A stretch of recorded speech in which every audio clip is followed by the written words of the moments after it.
सास के मरल सा छोटा ला सार के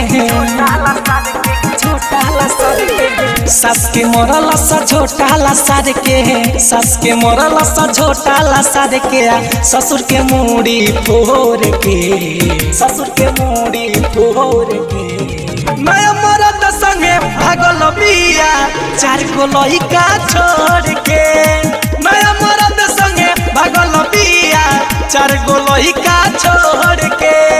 सास के मरल सा छोटा ला सार के सास के मरल सा छोटा ला सार के ससुर के मूड़ी फोड़ के ससुर के मूड़ी फोड़ के नया मरद संगे भागल बिया चार गो लइका छोड़ के नया मरद संगे भागल बिया चार गो लइका छोड़ के। आप सुन रहे हैं सतेंद्र सवरिया की आवाज।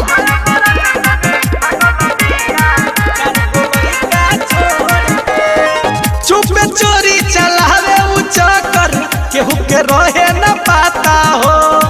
छोड़ के जब से भागल बिया मर्दा ओकर चिल्लाता हो चुप में चोरी चलावे उ चक्कर केहू के रहे न पाता हो छोड़ के जब से भागल बिया मर्दा ओकर चिल्लाता हो घर में धइल रहे गहना पैसा घर में धइल रहे गहना पैसा ले गइल सारा बिटोर के ले गइल सारा बिटोर के नया मरद संगे भागल बिया चार गो लइका छोड़ के नया मरद संगे भागल बिया चार गो लइका छोड़ के।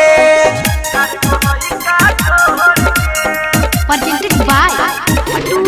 Music।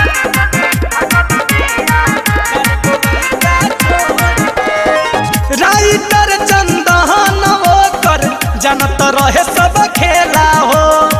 राहुल सतेंद्र संगे उ त मिलत रहे अकेला हो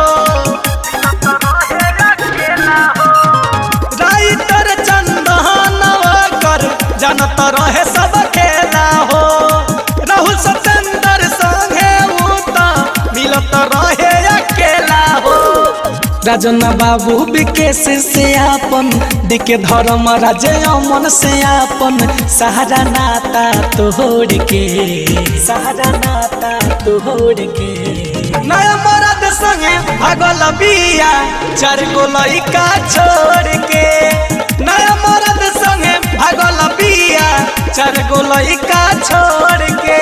अटूट music recording studio Birganj Nepal.